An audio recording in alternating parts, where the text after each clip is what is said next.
నుంచి ఎఫెసీయులకు రాసిన పత్రిక 4వ అధ్యాయం 26, 27 వచనాలు చదవగా విందాం. చదవగలిగిన వారందరూ తీసి, ఒక్కరే కాకుండా చదవగలిగిన వారందరూ పోటీగా చదవండి. కోపపడుడి గాని పాపము చేయకుడి, సూర్యుడు అస్తమించు వరకు మీ కోపము నిలిచి ఉండకూడదు, అపవాదికి చోటియొద్దు. దేవునికి స్తోత్రం కలుగును గాక. భక్తుడైనటువంటి పౌలు గారు ఎఫెసీ సంఘానికి రాస్తూ అని చెప్తున్నటువంటి మాటలు ఏంటంటే, కోపపడుడి గాని పాపము చెయ్యకుడి. మీ కోపం ఎంతవరకు ఉండాలి అంటే, సూర్యుడు అస్తమించు వరకే మీ కోపం ఉండాలి. ఒకవేళ కోపగించుకుంటే, గడిచిన వారంలో ఈ మాటల గురించి కొన్ని మనం ధ్యానం చేసాం. ప్రభునందు ప్రియులారా, కోపం అనేది మానవ సహజంగా ప్రతి ఒక్కరికి వచ్చేటువంటిదే. కొన్ని సందర్భాలు బట్టి ఇతరులను మనలను కొంచెం చేసేటువంటి ప్రవర్తన పనులను బట్టి మానవ సహజంగా కోపగించుకోవటం అనేది సహజమే. కానీ కోపం ఎలా ఉండాలి అంటే నిమిషం మాత్రమే ఉండాలి. ఎందుకంటే మన తండ్రి యొక్క గుణగణాలు మనలో ఉండాలి. ఆయన ఏ రీతిగానైతే మనలను బట్టి, మానవులను బట్టి కానీ ఇతరితర విషయములు బట్టి కానీ ఆయన ఒకవేళ కోపించిన, ఆయన కోపం ఎంతవరకు ఉంటుందంటే, కీర్తన భక్తుడు అంటాడు కదా, 30వ కీర్తనలో 5వ వాక్యంలో ఒక మాట ఉంటుంది. కీర్తనల గ్రంథం 30వ కీర్తన 5వ వచనంలో వాక్యం ఈ రీతిగా సెలవిస్తూ ఉంది, ఆయన కోపము నిమిషము మాత్రమే ఉంటుంది, దేవుని దయ ఆయుష్కాలం అంతా ఉంటుంది. సాయంకాలము ఏడుపు వచ్చి రాత్రి ఒకవేళ ఉండినను ఉదయమున సంతోషము కలుగుతుంది.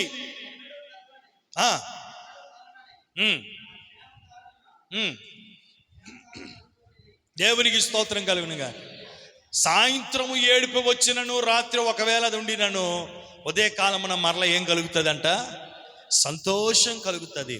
అలాగే ఒకవేళ మన సహోదరుల పట్ల కానీ, ఒకవేళ మన రక్త సంబంధికుల పట్ల కానీ, మన ఇరుగు పొరుగు వారి పట్ల కానీ మనము ఒకవేళ ఏ విషయమును బట్టి అయినా కోపము తెచ్చుకుంటే, కోపము మన హృదయంలో నిలవనీయకుండా, కోపానికి మన హృదయంలో నిరంతరము చోటివ్వకుండా మన ప్రభువుకి కలిగినటువంటి ఆ మనస్సును మనము కలిగి ఉండి, ఆయన వలె మనమును కూడా ఇతరులను వెనువెంటనే క్షమించే గుణమును కలిగి ఉండినప్పుడు అది మనకి ఎంతైనా ఆశీర్వాదాన్ని కలగజేస్తుంది. మనం చేస్తున్నటువంటి క్రియలు బట్టి కానీ, అవిధేయత బట్టి కానీ, అపరాధములు బట్టి కానీ, మనం చేస్తున్నటువంటి హేయమైన క్రియలను బట్టి కానీ దేవునికి అనేక మార్లు మనం కోపం తెప్పించిన ఆయన కోపం మన ఎడల నిమిషం మాత్రమే ఉందంట.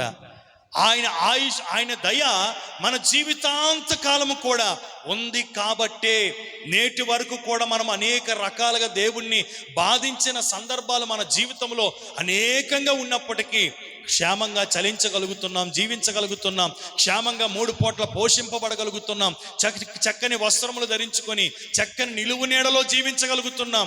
కారణం ఏంటో తెలుసా?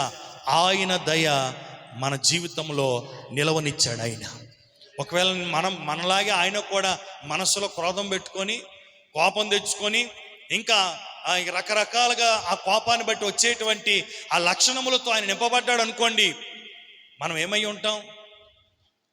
ఈ పాటికి భూమి మీద ఉండేవారం కాదేమో. కానీ తన బిడల పట్ల ఆయన కొద్దిగా మాత్రమే కోపగించుకుంటాడంట, మరలా వెంటనే చేతులు చాపి పిలిచి ప్రేమిస్తాడంట.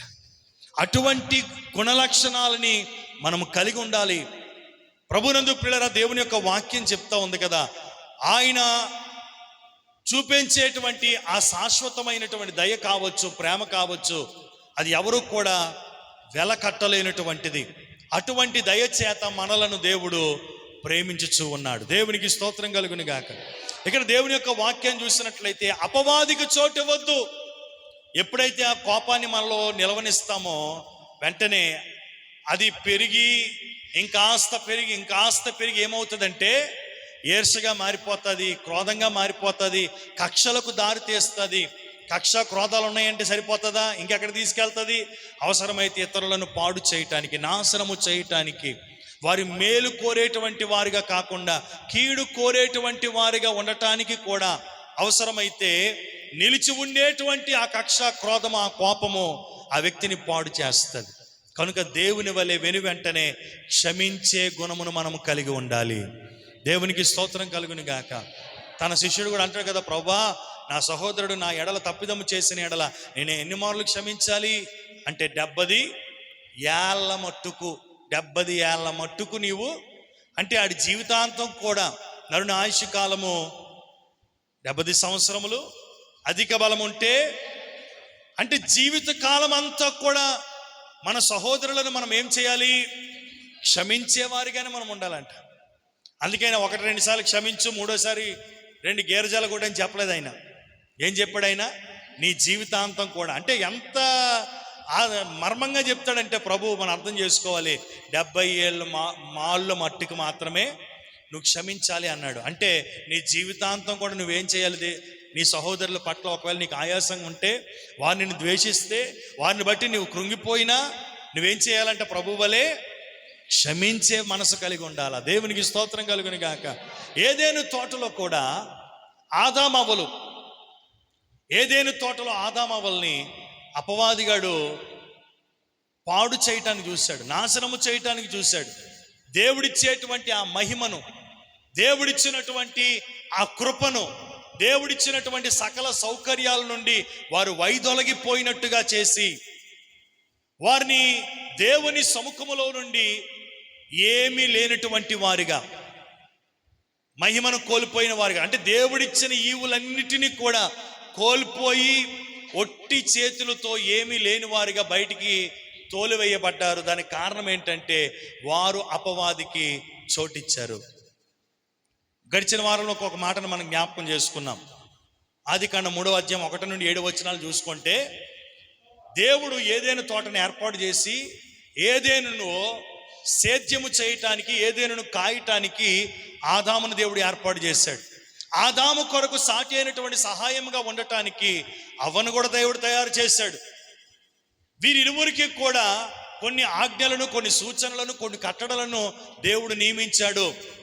ఎప్పుడైతే దేవుని మాటను వినడం, వారు గైకొనకపోవటం ఎప్పుడైతే జరిగిందో వెంటనే పాపం అనేది ప్రవేశించింది. ఈ మాటలు మనకు తెలిసినటువంటివే, కానీ మరోసారి జ్ఞాపకం చేసుకుంటున్నాం.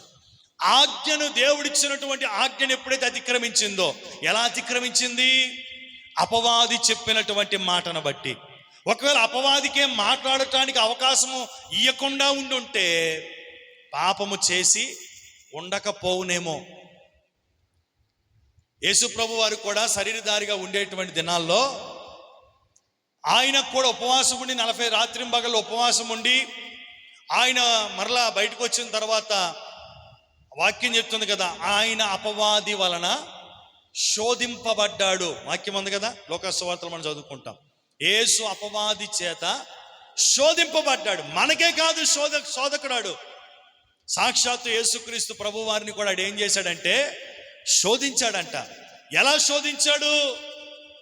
తిండిని చూపించాడు, అధికారాన్ని చూపించాడు. నువ్వు గొప్పోడు కదా, నువ్వు ఆ యెరూషలేము మీద నుంచి కిందకి దూకితే నీ దేవదూతలు వచ్చి నిన్ను ఎత్తి పట్టుకుంటాయి కదా అని వాక్యం చూసి చెప్పాడు. కానీ ప్రభు చేసిన పని ఏంటంటే అపవాదికి ఎక్కువగా మాట్లాడటానికి అవకాశం ఇవ్వలేదు. వెంటనే ఒకడు అన్నాడు కదా, ప్రభు నీ దేవుడిని యెహోవాకు మొక్కి వెళ్ళిపో, నువ్వు నన్ను శోధించొద్దని అపవాదిని దేవుడు, లేదంటే యేసుక్రీస్తు ప్రభు వారు ఎదిరించాడు. ఎప్పుడైతే అపవాదికి మాట్లాడటానికి అవకాశం ఇవ్వకుండా అపవాదిని ఎదిరించాడో వెంటనే అపవాదిగాడు ప్రభువుని విడిచిపెట్టి పారిపోయాడు. అందుకనే అపవాదితో ప్రభు ఎక్కడ మాట్లాడించినట్టుగా ఎక్కడ కూడా లేదు. ఇప్పుడేం చేస్తున్నారు? అపవాది పట్టినోడు వస్తే వీడు పెద్ద గొప్పోడు అయిపోయానో లేదా గొప్పతనానికో, నువ్వెక్కడి నుండి వచ్చో చెప్పు, నీది ఏ ఊరు చెప్పు. చూసావా వీడి దగ్గర అన్ని రాబట్టేస్తున్నాను. ఇంత మహాదేవుడే, మహిమను విడిచిపెట్టి మన కొరకు నరుడిగా వచ్చినటువంటి ప్రభువే, దయ్యముల వలన సాక్ష్యము పొందిన వాడే, ఇతడు సర్వోన్నతుని దేవుని కుమారుడని దయ్యములు సాక్ష్యం ఇచ్చాయి. అటువంటి మహాదేవుడే సాతాను చేత శోధింపబడుతున్నప్పుడు, దయ్యములు పట్టిన వారు అపవాది చేత పీడింపబడుతున్నటువంటి వారు అనేకులు ప్రభు దగ్గరికి తీసుకొని వచ్చినప్పుడు వచ్చిన వారందరినీ కూడా బాగు చేసి పంపించాడు తప్ప నువ్వెక్కడి నుండి వచ్చావు, నువ్వు ఎవరివి, ఏంటి, ఎక్కడ ఎవరిని కూడా ప్రశ్నించలేదు, అడగలేదు. విడిచిపో అని మాటల సందర్భాలు, గద్దించిన సందర్భాలు ఉన్నాయి. రెండోది, ఆయన చూడగానే విలవిలలాడి వదిలి పారిపోయినటువంటి సందర్భాలు ఉన్నాయి. కానీ కూర్చోబెట్టి దాంతో గంట పోరాటం చేసి, నీ పేరేటి, నీ ఊరేటి, నువ్వు ఎవరిని నాశనం చేయడానికి వచ్చావు, చూసావా నా గొప్పతనం అని చెప్పుకోలేదు ఎక్కడ కూడా. మరి నీ గొప్పతనం ఏంటి అక్కడ? ప్రభువే ఒక వ్యక్తిని వాడుకోకపోతే వాడి గొప్పతనం ఏముంది అక్కడ? కనుక దెయ్యానికి మాట్లాడటానికి అవ్వేం చేసింది? చాలాసేపు ముచ్చటించే ఉంటుంది. అక్కడ చిన్న మాట రాశాడు, ఈ పాపము ప్రవేశించటానికి కారణము అపవాదికి చోటిచ్చటను బట్టే. అవ్వ ఏం చేసి ఉండాలి? వాస్తవానికి నా ప్రభు చెప్పాడు, నువ్వెవరు నాతో మాట్లాడడానికి అని మాట్లాడకుండా అక్కడికే కట్ చేసి ఆ మాట వినకుండా ఎక్కువగా డిస్కషన్ పెట్టుకోకుండా ఒకవేళ తను భద్రం చేసుకొని కాపాడుకొని వెళ్ళిపోయి ఉంటే ఇట్టి పరిస్థితి వచ్చి ఉండేది కాదు. కానీ ఆమె ఏం చేసింది? మాట్లాడింది. మాట్లాడుటను బట్టి ఏం కలిగింది? అపవాదిగాడు వాడి ప్రశ్నలకు ఇది నిజమా అంటే ఒకవేళ అవునా కాదా అని ప్రశ్న వస్తుంది. అసలు చేస్తే ఏమవుతుందో చూద్దాం, ఏం తింటే ఏమైపోద్ది అన్నటువంటి ఒక ఆశ కలిగించిందేమో. మొత్తం మీద వారిద్దరి సంభాషణను బట్టి దేవుడు ఇచ్చినటువంటి ఆజ్ఞ అతిక్రమించింది. యోహాను రాసిన మొదటి పత్రికలు మనకు తెలిసిన మాటే, మనం చదవద్దు, జాగ్రత్త వినండి. ఆజ్ఞ అతిక్రమమే పాపము, పాపం వల్ల వచ్చు జీతము. రోమిలికి రాసిన పత్రికలో ఒక మాట, అదే మాట ఉంటుంది. రోమిలికి రాసిన పత్రికలో ఆ మాటను చూద్దాం ఒకసారి. అపోస్తలుడైన పౌలు గారు రోమిలికి రాసినటువంటి పత్రికలో 6వ అధ్యాయం 23వ వచనం, యాలయనగా పాపము వలన వచ్చు జీతము మరణము, అయితే దేవుని కృపావరము మన ప్రభువైన దేవునికి స్తోత్రం కలుగును గాక. ఇక్కడ చాలా జాగ్రత్తగా ఈ మాటను గమనించండి. పాపం వల్ల వచ్చు జీతము మరణమే. ఏంటి పాపం అంటే? ఆజ్ఞను అతిక్రమించటమే. ఈరోజు ఎంతమంది పాపంలో ఉండుంటాం? పాపం అంటే తాగుబోతునో, వ్యభిచారనో, లేదంటే వేరు వేరు రకాలైనటువంటి వారినో, అదొక్కటే మనం అనుకుంటాం. కానీ పాపం అనేది కూడా దేవుని మాటను వినకపోవటము కూడా. యోహాను భక్తుడు రాశాడు 8వ అధ్యాయంలో, చదవండి. యోహాను సువార్త 8వ అధ్యాయం 51వ వాక్యం, 8:51. అప్పుడు నా మాటను గైకొనిన ఎడల వాడెన్నడూ మరణము పొందడని మీతో నిశ్చయముగా చెప్పుచున్నాను. హల్లెలూయా. చప్పలు కొడుతూ దేవుని స్తోత్రం చెప్తామా? హల్లెలూయా. దేవునికి స్తోత్రం కలుగును గాక.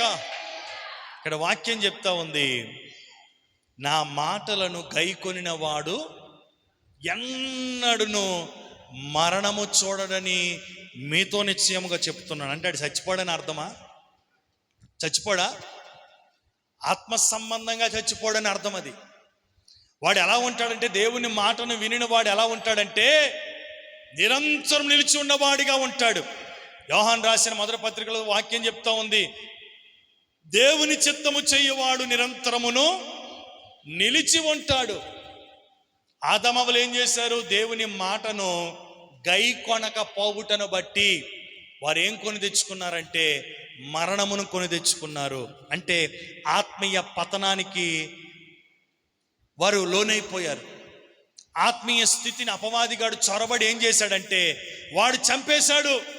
అంతవరకు మహిమతో ప్రజ్వలిల్లుతున్నటువంటి, ఆత్మలో రేపబడుతున్నటువంటి, ఎంతో సమాధానంతో, సంతోషంతో, ఆనందముతో దేవుని సముఖములో దేవునితో సహవాసము చేస్తూ ఉన్నటువంటి ఆదాము అవ్వలను ఏం చేశాడంటే ఒక చిన్న పొరపాటును బట్టి, ఏదో పెద్ద తప్పు చేశాను కాదంట, చిన్న పొరపాటును చూపించి, ఇక్కడ వాక్యం ఏమని స్పెసిఫిక్గా రాసిందంటే, అందుకనే నా మాటను గైకొని వాడెవడో వాడు మరణము చూడడు.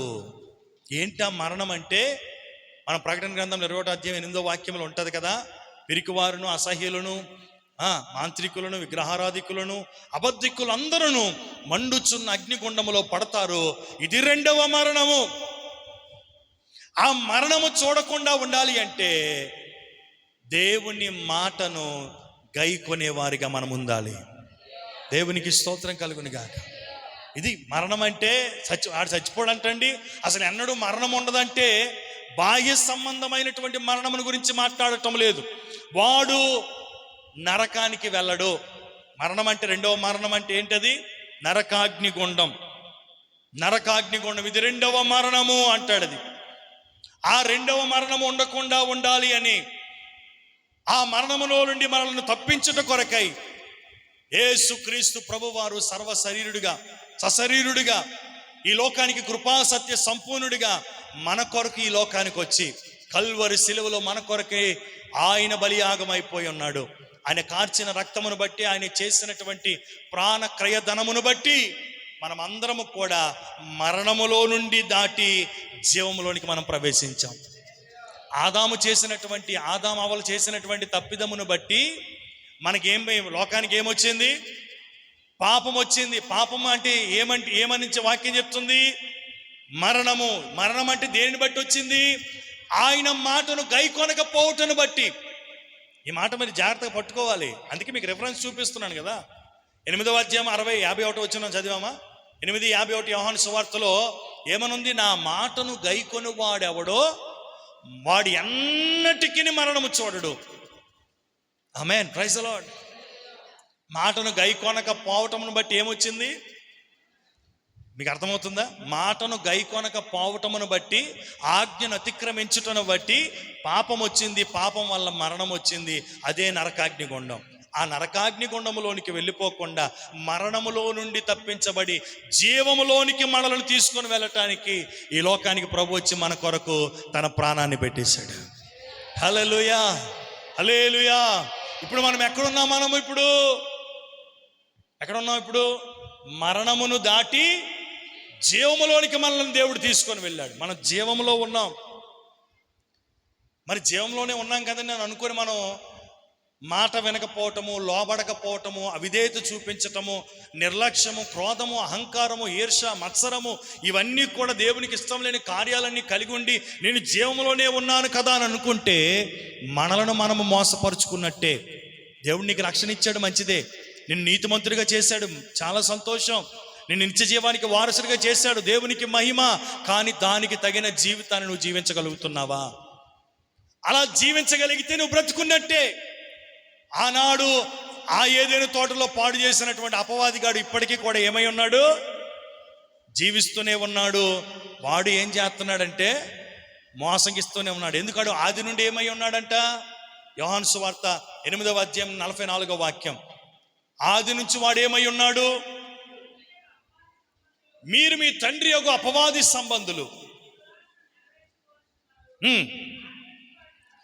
ఆది నుండి వాడు నరహంతకుడై ఉండి వాడికి సత్యంలో వాడికి నిలబడడం ఇష్టం లేదు.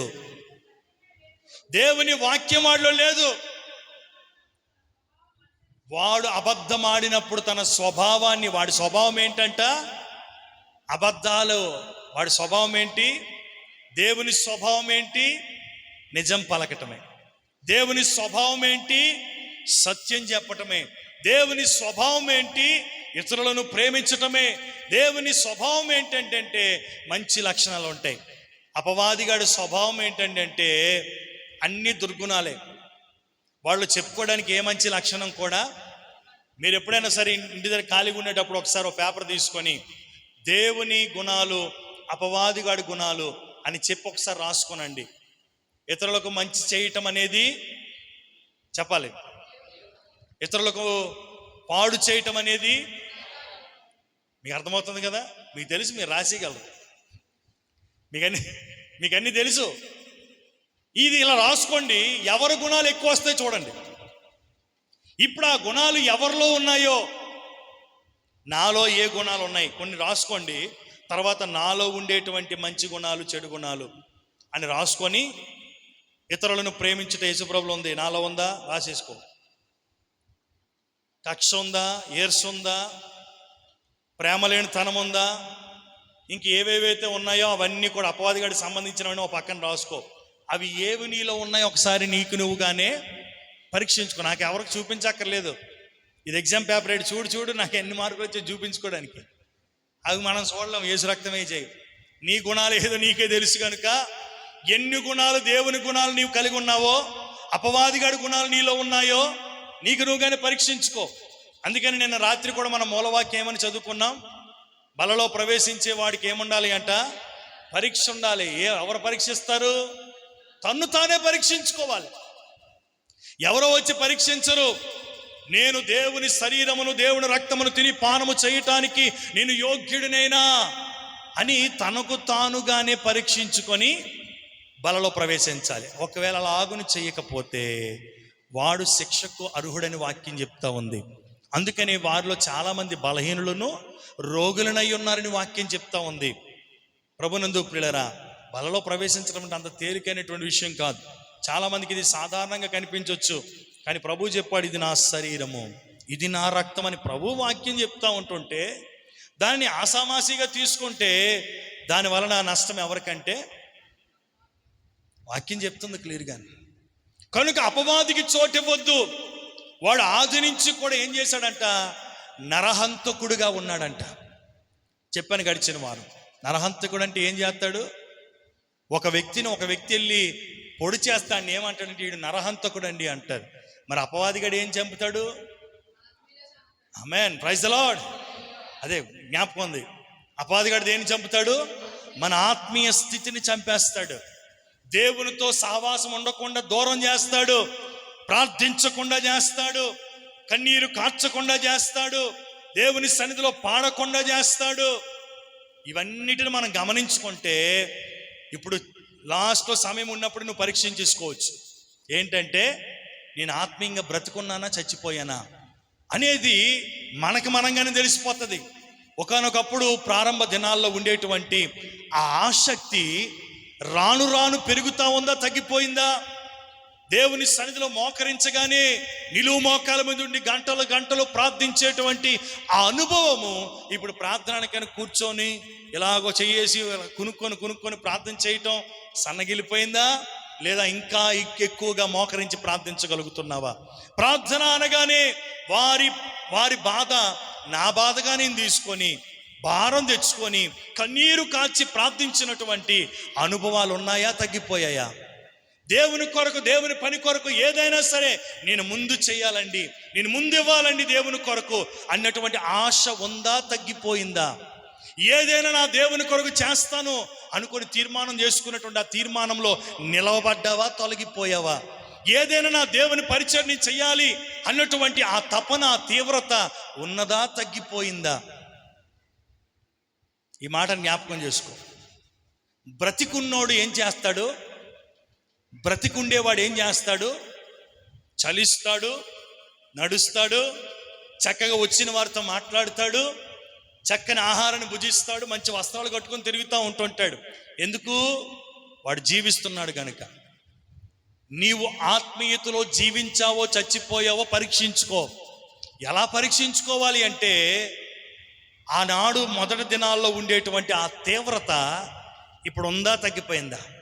ఒకవేళ నువ్వు పాడే వ్యక్తివి పాడలేకపోతున్నావంటే, కన్నీరు కార్చి ప్రార్థించే వ్యక్తివి ప్రార్థించలేకపోతున్నావంటే, ప్రార్థన అనగానే మోకరించి దేవుని సన్నిధిలో చేతులెత్తి ప్రార్థించే అనుభవాన్ని నువ్వు కోల్పోయావంటే, దేవునికి ఇచ్చుటలోను దేవునిని గణపరచుటలోను దేన్నైనా దేవుని కొరకు చేయటానికి పరుగులు పెట్టేటువంటి ఆ తీవ్రత లేకపోయింది అంటే నువ్వేమైపోయావు ఆత్మీయతలో? చెప్పాలి స్వరమెత్తి. అంటే ఇందాక చెప్పాను, బతికున్నోడు ఏం చేయగలడు? చచ్చినోడి దగ్గర తీసుకుని వెళ్ళి చాలామంది ఏదో వారికి నచ్చింది చేస్తూ ఉంటుంటారు. వారికి ఇష్టమని వారు ఆ ఇష్టపడినటువంటి ఆ వస్తువుల్ని లేదంటే ఆ ఆహార పదార్థాలు తీసుకొని వెళ్ళి చచ్చిన వారి దగ్గర పెడితే లేచిపోయి తినేసి పడుకుని పోతారా? ఏం చేస్తాడు? అది అంత వ్యర్థమే. ఏదో మన సాటిస్ఫాక్షన్ కోసం. మనం ఎవరు అలా చేయం, కానీ ఎవరైనా చేస్తారేంటి? ఎవరు అలా చేయరు. అలా చేయకూడదు కూడా. దేవునికి స్తోత్రం కలుగును గాక. అదేదో ఒక పేదవాడిని పిలిచో లేదంటే సంఘంతో కూడో నీ కుటుంబంతో కూడో ఆ రోజు జ్ఞాపకం చేసుకుని భోజనం చేయి. అక్కడ తీసుకొని వెళ్ళి పెడితే ఎక్కడ ప్రయోజనమే లేదు. కానీ ప్రభునందు ప్రియులరా, మనం ఈ బ్రతుకున్నట్టుగానే మనం ఉన్నాం, కానీ ప్రార్థించే ఆ తీవ్రత, దేవుని సన్నిధికి వెళ్ళి ప్రభుని గణపరచాలైనటువంటి ఆ తపన, ఆ తృష్ణ, రోధించి కన్నీరు కార్చేటువంటి ఆ భారం, భాషలతో మాట్లాడి శక్తిని పొందుకొని దేవుని స్తుతించే ఆ తొలి అనుభవాలు అన్నీ ఏమైపోయాయి అంటే మనం బ్రతుకున్నామా, చచ్చిపోయామా? అపవాదిగాడు ఏం చేస్తాడు? వాడు నరహంతకుడు ఆది నుండి అంతవరకు దేవునితో అన్యోన్యమైనటువంటి సహవాసము కలిగి ఉన్నటువంటి, దేవునితో ముఖాముఖిగా మాట్లాడేటువంటి అనుభవం కలిగి ఉన్నటువంటి, దేవునిని నేరుగా చూచి ఆయన్ని హత్తుకొని జీవించేటువంటి ఆదాము అవ్వల యొక్క ఆత్మీయ స్థితి పతనమైపోవటానికి కారణము అపవాదిగాడికి చోటు ఇవ్వటం బట్టే. అంతవరకు దేవునితో సావాసం ఉన్నవారు, దేవుని ఎదుటికి ధైర్యంగా వెళ్ళి తండ్రి అని పిలవగలిగినటువంటి వారు ఎప్పుడైతే ఆయన మాటను గైకొనటం మానేశారో, ఆజ్ఞను అతిక్రమించారో, వెంటనే వాళ్ళు ఏం కలిగింది? భయం వచ్చింది. అమ్మో, నేనేదో పాపం చేశాను, నేనేదో తప్పు చేశాను అనేటువంటి ఒక భావన కలిగి వారు వెళ్ళి పొదల చాటును దాక్కున్నారంట, చెట్ల చాటును దాక్కున్నారంట. ఎప్పట్లాగానే ప్రభు వచ్చాడు తన పిల్లలతో సావాసం చేయటానికి, తమ పిల్లలు చూసి ఆనందించటానికి, వారిని బలపరిచి వెళ్ళిపోవడానికి ప్రభు వచ్చాడు. కానీ ఏమైంది? అక్కడ సహవాసాన్ని కోల్పోయారు. అక్కడ దేవునికి మనుషునికి ఎడబాటు కలిగింది అక్కడ. అందుకనే భక్తుడు అంటున్నాడు కదా, మునుపు మనము దేవునికి దూరస్థులమైనను క్రీస్తు ద్వారా మనలను తండ్రికి సమీపస్తులుగా చేశాడు ఆయన. దేవునికి స్తోత్రం కలుగును గాక. మునుపు మనము దూరస్థులమైపోయాం, కానీ తండ్రి అయినటువంటి మన తండ్రి, పరమ తండ్రి తన కుమారుడైనటువంటి క్రీస్తుని లోకానికి పంపించి దూరం అయిపోయిన మనలను మరలా ఆయనతో సావాసం చేయటానికి తన కుమారుని బలియాగంగా అర్పించేశాడు ఆయన. ఈ మాటలు మనం జ్ఞాపకం చేసుకోవాలి. అపవాదికి చోటు ఇవ్వద్దు. మనం ఎవరి మాట వినాలి? దేవుని మాటే వినాలి. అందుకని వాక్యం చెప్తుంది కదా, నా గొర్రెలు నా స్వరము వింటాయి, అవి ఎన్నడూ నన్ను వెంబడిస్తాయి. నా గొర్రెలు నా స్వరము వింటాయి, అవి ఎన్నడూ నన్ను వెంబడిస్తాయి అన్నాడు ప్రభు యేసు. వెనుదీయకు ప్రభు యేసుని. ఆమేన్ హల్లెలూయా, ఆమేన్ హల్లెలూయా, ఆమేన్ హల్లెలూయా, ఆమేన్ హల్లెలూయా, హల్లెలూయా. ప్రభునందు ప్రియులారా, దేవుని యొక్క వాక్యాన్ని మనం గమనిస్తే అంతవరకు సావాసం కలిగినటువంటి వారు ఆజ్ఞను గైకొనక పోవటమును బట్టి, ఆయన మాటను తృణీకరించుటను బట్టి, ఈ తృణీకరించటం అనేది, గైకొనకపోవటం అనేది ఎవరిని బట్టి వచ్చిందంటే అపవాదిగాడికి చోటు ఇవ్వటమును బట్టే. అందుకని కీర్తనకారుడు అన్నాడు కదా, దుష్టుల ఆలోచన చొప్పున, పాపుల మార్గమున, అపహాసకులు కూర్చుండు చోటున, అక్కడ కూర్చొని అక్కడ నిలిచుంటే అక్కడ ఏదో జరుగుతుందని చూద్దాం అనుకుంటే అది అంటించుకొని వెళ్ళిపోతాను ఇంటికి. ఏదో జరుగుతుందని మనం చెయ్యం కదా, మనం చూద్దామండి. చాలామంది నలుగురు ఫ్రెండ్స్ ఉన్నారు, చెప్తా ఉంటుంటే ఆశ్చర్యం కలుగుతూ ఉంటుంటుంది. ఆ నలుగురు తాగుపోతాడంటే ఇటు కూర్చొని థమ్సప్ తాగుతాడంట. అక్కడ ఏమది, ఇంటికి వెళ్ళి తాగొచ్చు కదా థమ్సప్. వాళ్ళ మధ్యన కూర్చొని తాగాల? 2 రోజులు థమ్సప్ తాగుతావు, 3వ రోజు ఆడి బాటిల్ తీసుకొని తాగేస్తావు నువ్వు. ఏం చేయాలి? వాక్యం ఏం చెప్తుంది? అస్సలు ఇంకేం లేదు, ఇంకా నిర్మమాటంగా వాక్యం చెప్తా ఉంది. దుష్టులు చెప్పే ఆలోచన కాదు, వాటి చొప్పున మనం నడవకూడదు. అపవాదిగాడికి చోటిచ్చినట్టే అపహాస్యం చేసే వాళ్ళు ఉంటారు, అపహాసకులు ఉంటారు. అలా కలిసి అపహాసకులతో కూర్చొని మనం అపహాస్యం చేసినా సరే ఏమవుతామంటే మన బంధకాలు మరీ ఎక్కువగా బిగించబడతాయంట. యెషయా గ్రంథంలో వాక్యం చదవండి ఒకసారి. యెషయా గ్రంథంలో అపహాసకులతో మనం కూర్చుంటే, అపహాస్యం చేస్తే, ఇతరులను మనం అపహాస్యం చేసేవారితో మనం ఒకవేళ చేయకపోయినా అక్కడ కూర్చొని అహాహా నవ్వేనా, మన బంధకాలు బిగించిపోతాయంట.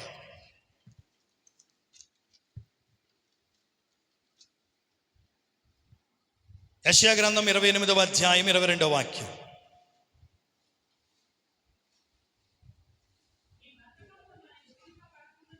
మీ బంధకములు మరి ఎక్కువగా బిగించబడకుండా ఉండినట్లు పరిహాసకులై ఉండొద్దు. దేవునికి స్తోత్రం కలుగును గాక.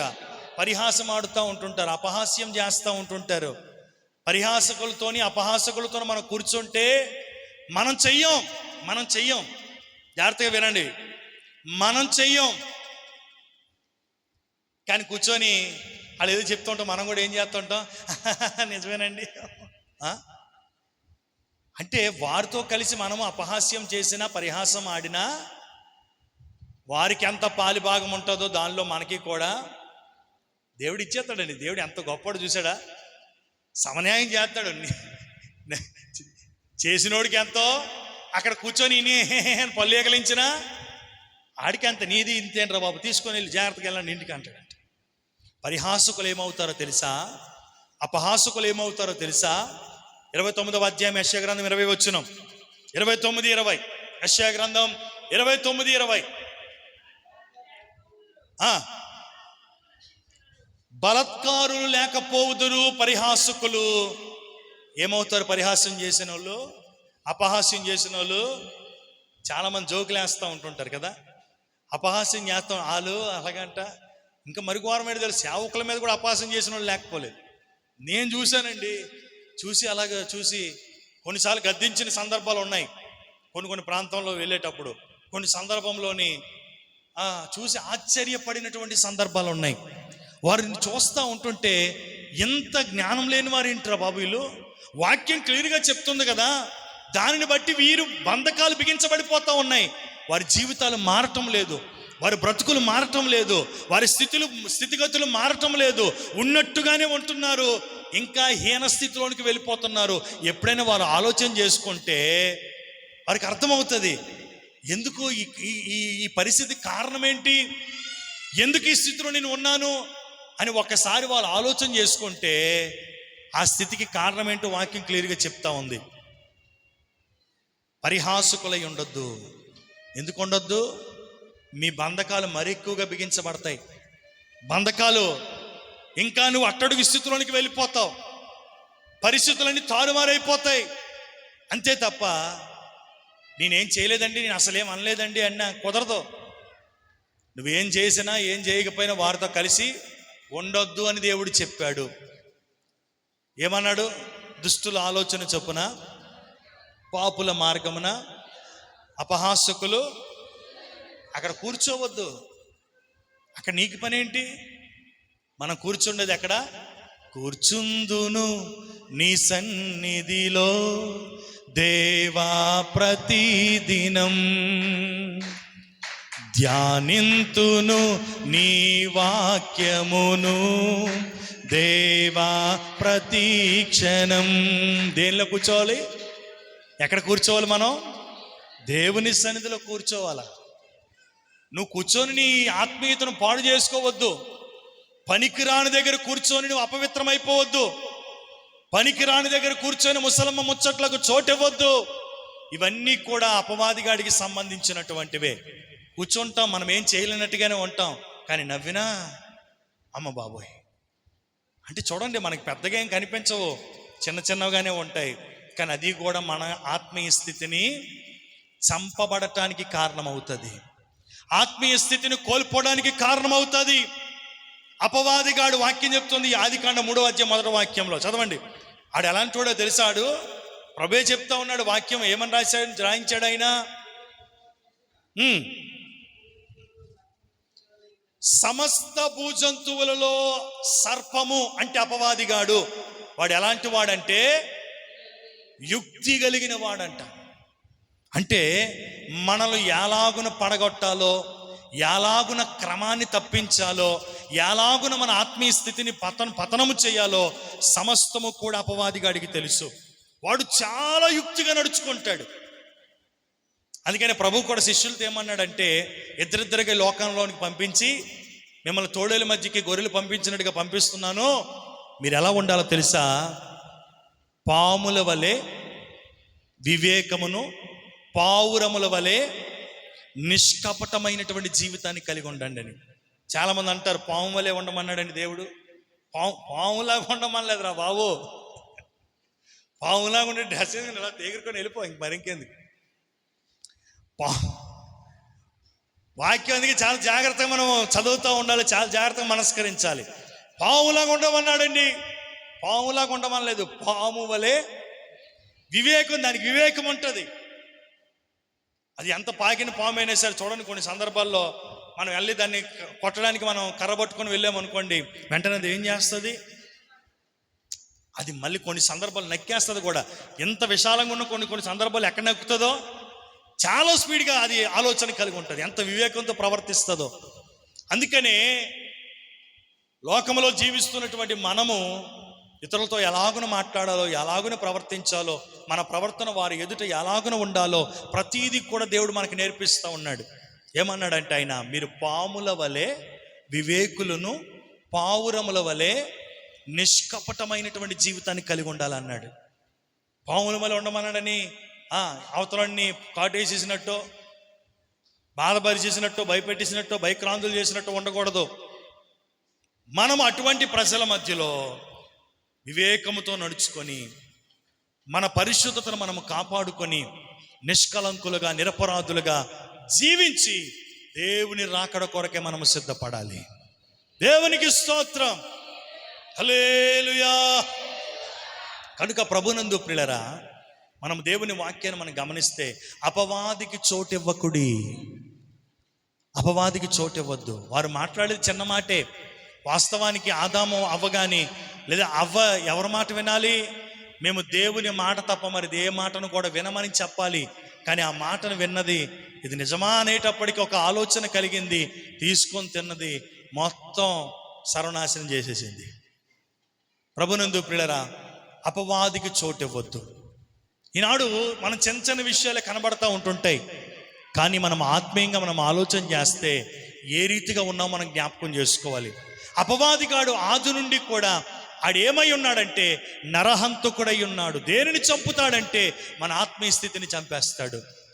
మనం ఎలా ఉండాలని దేవుడు కోరుకుంటున్నాడంటే ఆత్మీయ అభివృద్ధిని కలిగిన వారిగా ఉండాలని దేవుడు కోరుకుంటున్నాడు. ఆత్మీయ స్థితిలో ఉన్నతమైన వారిగా ఉండాలని దేవుడు కోరుకుంటున్నాడు. కనుక ఈరోజు మనము పరీక్షించుకుందాం, ఆత్మీయతలో ఉన్నత శిఖరాలు ఎక్కామా, లేదంటే ఆత్మీయ స్థితిలో చచ్చిన వారిగా ఉన్నామా? ఈ మాటను మనం జ్ఞాపకం చేసుకోవాలి. బ్రతికున్నట్లయితే ఏం చేస్తాడని చెప్పాను? బ్రతికున్నట్లయితే ఏం చేస్తాడు? నా దేవుని మందిర ఆవరణములను చూడవలనని నా ప్రాణము ఎంతో ఆశపడుతూ ఉన్నది అని దేవుని సన్నిధికి వెళ్ళటానికి పరుగులు పెడతాడంట. చచ్చినోడు ఉదయం పెట్టాం, మధ్యాహ్నం అయ్యింది, సాయంత్రం అయ్యింది, లెగిస్తాడా? అప్పుడు చాలా చాలా ఉంటాయి, చాలా ఆత్మీయంగా చేస్తూ ఉంటుంటారు. ఎప్పుడు వచ్చిందో దేవుని సన్నిధికి, ఎప్పుడు ఆదివారం వస్తే మమ్మల్ని అందరినీ తొందర పెట్టి వెళ్ళేవాడండి. అప్పుడు పాసగారు ఇంకా చెప్తా ఉంటుంటారు, ఓ పాడు పాడొచ్చు కదా, అప్పుడు పాడమంటారండి. మరి బతుకున్నప్పుడు ఏం చేసావు? వాక్యం ఏమని చెప్తుందో తెలుసా? ఒక్కటి మనం ఏమంటాం దాన్ని, వ్యత్యాసాన్ని పరీక్షించుకుందాం. ఈరోజు మనము సజీవులమైతే, ఆత్మీయ స్థితిలో బ్రతికి ఉన్నవారమైతే ప్రభు సన్నిధికి వెళ్ళుటకు వేగిర పడతాం. మనం బ్రతికున్న వారమైతే, దేవుని సన్నిధిలో ఆత్మీయంగా బ్రతికున్న వారమైతే పాడుటకును, ఆరాధించుటకును, దేవునిని గణపరచుటకును, కృతజ్ఞతాస్తుతులు చెల్లించటానికి మనం ఏమాత్రం కూడా వెనుకంజ వేయం. అలా చెయ్యలేకపోతున్నావు అంటే నువ్వేమైపోయావో తెలుసా? వాక్యం ఏమని చెప్తుందో వాక్యంలో నుండి మనం మాట్లాడదాం. కీర్తన గ్రంథం 115వ కీర్తన 17వ వాక్యాన్ని చదువుదాం. త్వరగా తీయండి, మరొకరు తీయండి. యెషయా గ్రంథం 38వ అధ్యాయం 18, 19 వచనాలు మరొకరు తీసి చదవండి. మృతులను మౌన స్థితిలోనికి దిగిపోవు వారును యెహోవాను స్తుతింపరు. మేమైతే ఇది మొదలుకొని నిత్యము కూడా నా దేవుణ్ణి స్తుతిస్తాను. హల్లెలూయా, హల్లెలూయా. ఇంక నెతకొద్దు, ఇంక అక్కడ అయిపోయిన తర్వాత నువ్వు గ్రంథాలు తిరగేసుకునేసరికి మరో వారం వెళ్ళిపోతాం. మనం చదివించారు, చేత కానప్పుడు నా వైపు చూడటమే మీరు. ఇంకా దేవునికి స్తోత్రం. ఎందుకంటే వాక్యం పోతుంది, అది పోయిందంటే నీ జీవితంలో మనకి మార్పు చెందదు.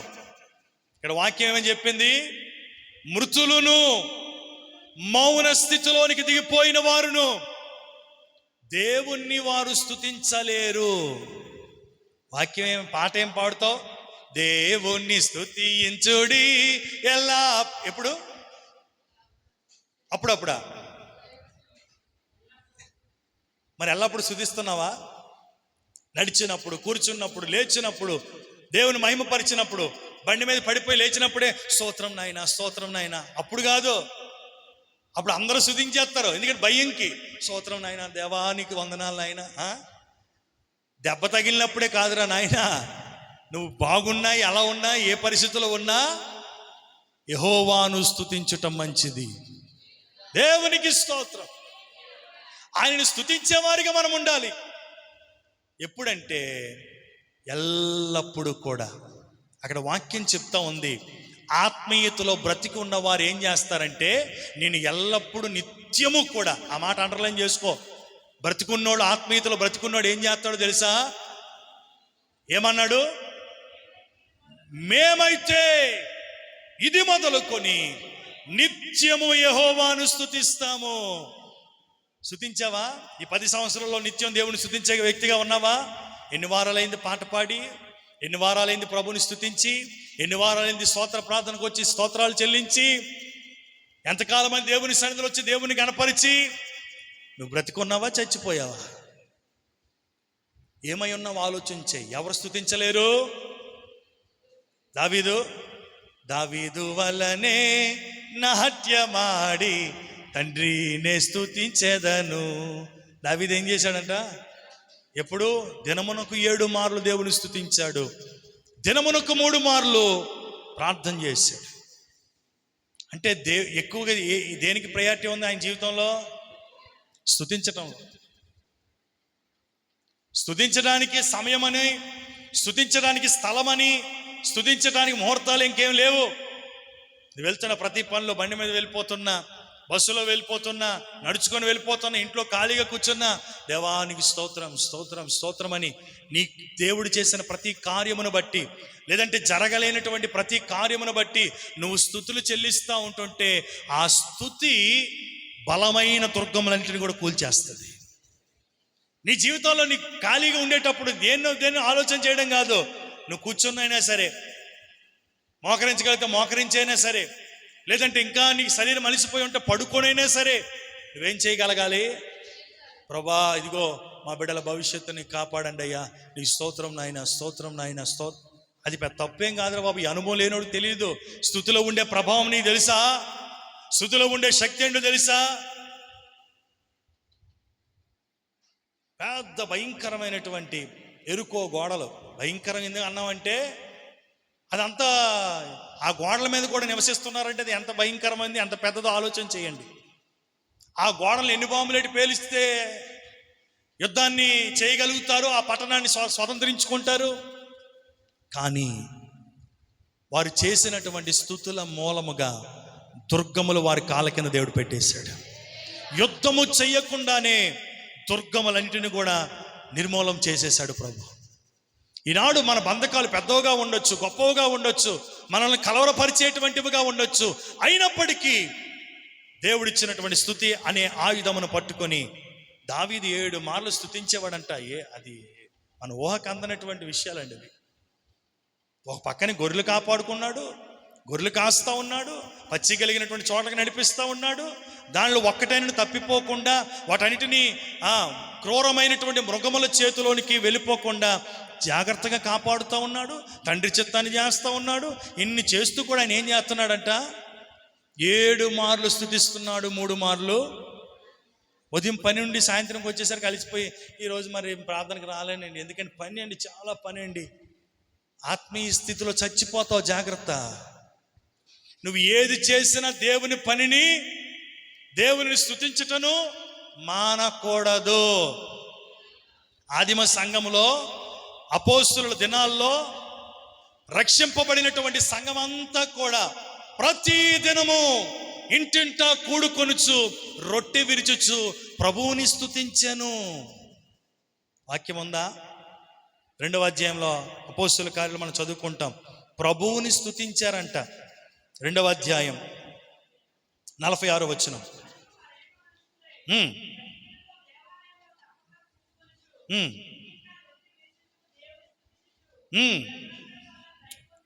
దేవునికి స్తోత్రం కలుగును గాక. వాళ్ళు ఏం చేశారు?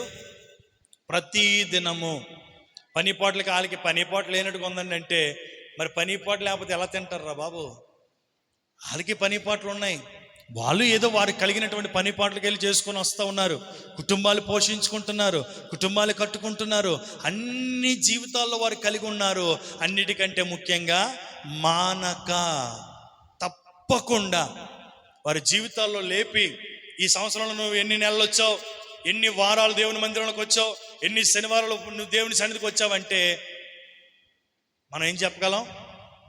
కొన్ని రాలేకపోయానండి అని చెప్పగలం. కానీ అక్కడ ఏం చేస్తున్నారంటే ఆదిమ సంఘంలో తప్పక కూడుకొనుచు, ఇంటింట రొట్టె విరుచుచు, దేవునిని స్తుతించుచు ప్రజలందరి వలన దయను పొందారంట వాళ్ళు.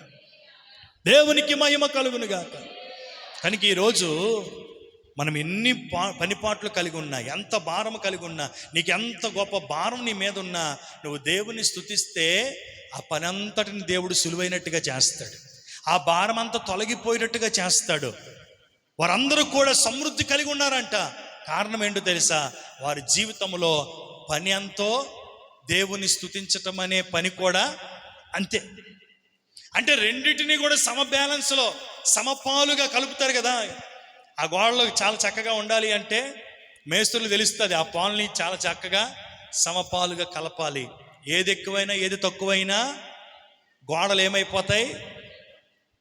మరి అంతే ఆత్మీయ జీవితంలో కూడా మన ఆత్మీయ స్థితి బలపడాలి అంటే, ఆత్మీయతలో మనము ఉన్నత శిఖరాలను అవరోధించే వారిగా మనం ఉండాలి అంటే, ఒక పక్కని లోకంలో దేవుడు ఇచ్చినటువంటి జీవితాన్ని బట్టి, కుటుంబాన్ని బట్టి పోషణ చేసుకుంటూ, శ్రమ పడుతూ, కష్టపడుతూ దేవుణ్ణి స్తుతించుట కూడా మనం చేయాలి. దేవుని మహిమపరచుట కూడా మానకూడదు. దేవుని సన్నిధిని మనం కోల్పోకూడదు. ఇవేవి కూడా మనం తప్పిపోయినా ఆత్మీయ స్థితిలో ఏదో ఒక దినమందు పతనం అయిపోతాం. అందుకని ఎంత భారం ఉన్నా, ఎంత శరీర బడలికున్నా, ఎంత పరిస్థితి మనల్ని కలవరపరుస్తున్నప్పటికీ కూడా మనము లేచి దేవుని సన్నిధికి వెళ్ళాలని, దేవుని స్తుతించాలని, దేవుని గణపరచాలని ఆశ కలిగి ఉంటే దేవుడు తప్పక మనలను ఆయన సన్నిధికి నడిపిస్తాడు. ఇక్కడ వాక్యం చెప్తుంది, మౌనమైనటువంటి వారు, మృతుల లోకంలో ఉండేటువంటి వారు, అంటే సజీవులు కానటువంటి వారు దేవుణ్ణి స్తుతించమన్న వారు స్తుతించలేరు. స్తుతించగలిగినప్పుడే స్తుతించాలి. ఆమేన్. 2వ యెషయా గ్రంథం 38వ అధ్యాయంలో, పాతాళమున నీకు స్తుతి కలగదు, మన్ను నీకు కృతజ్ఞతాస్తుతులు చెల్లించదు. సమాధిలోనికి దిగిపోయిన వారు సత్యానికి ఇంకేం ఆశ్రయిస్తారు? అక్కడికి వెళ్ళిన తర్వాత సజీవులే కదా నిన్ను స్తుతిస్తారు. దేవునికి స్తోత్రం కలుగును గాక. ఈరోజు సజీవునిగా నీలో జీవింప చేసితివే, రక్షణానంద భరితుడనై కృతజ్ఞతాస్తుతి చెల్లింతునయ్యా. నిత్యము నీ సన్నిధిలో కృతజ్ఞతాస్తుతి చెల్లింతునయ్యా. నిత్యము నీ సన్నిధిలో. హల్లెలూయా. ఈరోజు దేవుడు మన సజీలుగా నిలబెట్టాడంటే కారణం ఏంటి? మృతుల లోకంలో ఉన్నవారు కానీ, మొన్నైన వారు కానీ దేవుని స్తుతించలేరు.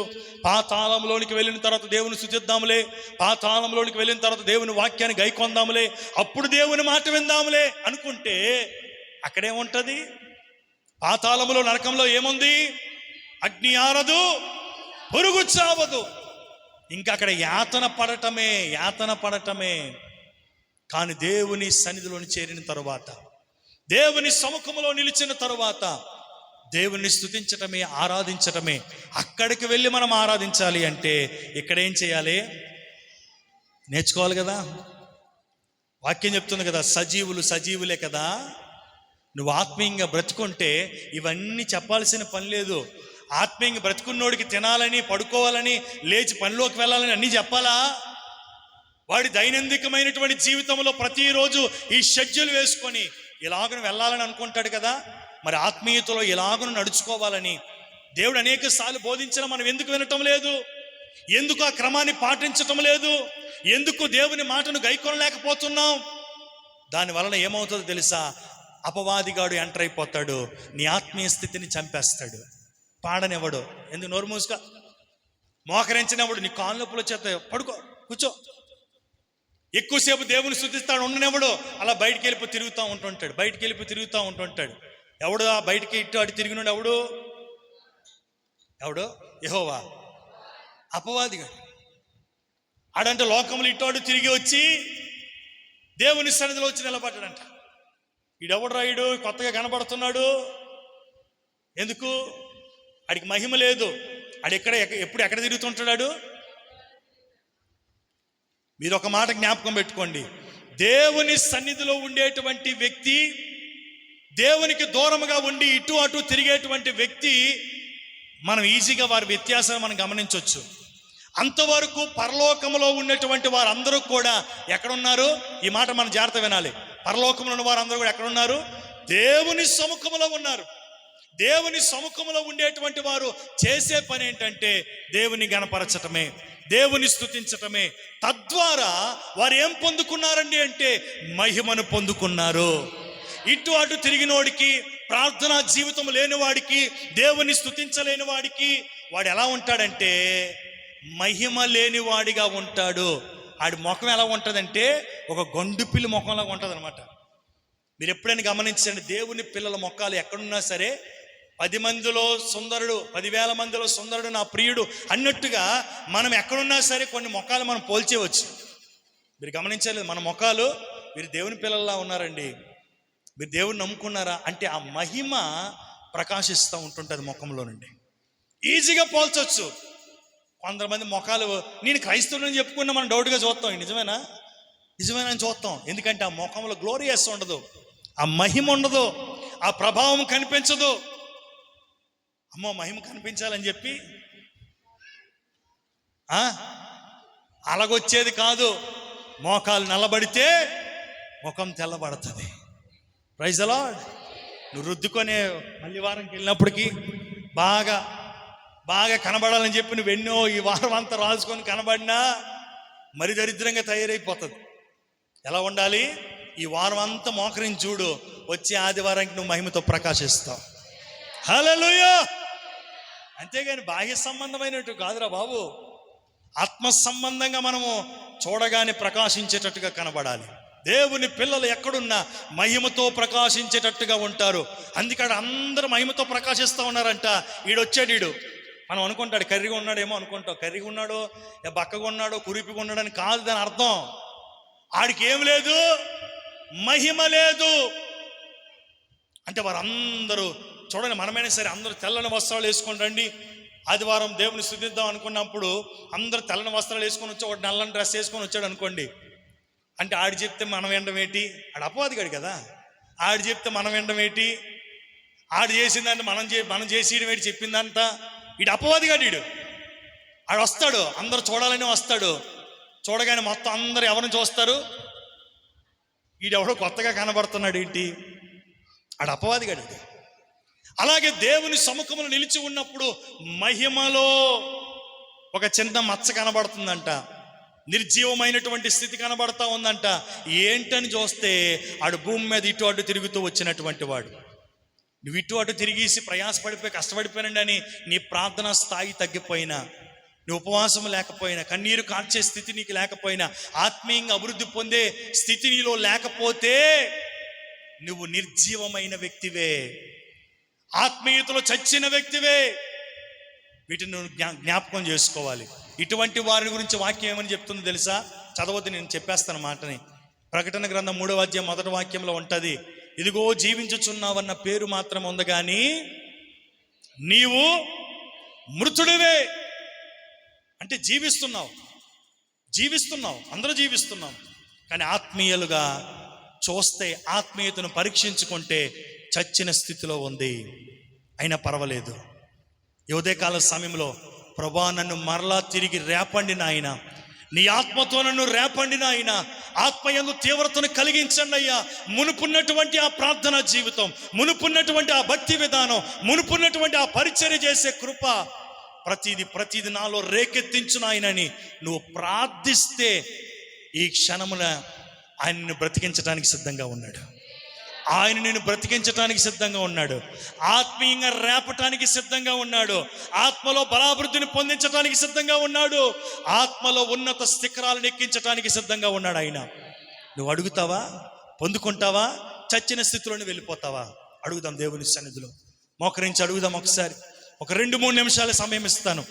సమయం వృధా చేయొద్దు. మోకరించి ప్రార్థన చేయి. నువ్వు ఏది అడగాలనుకుంటున్నావు అడుగో.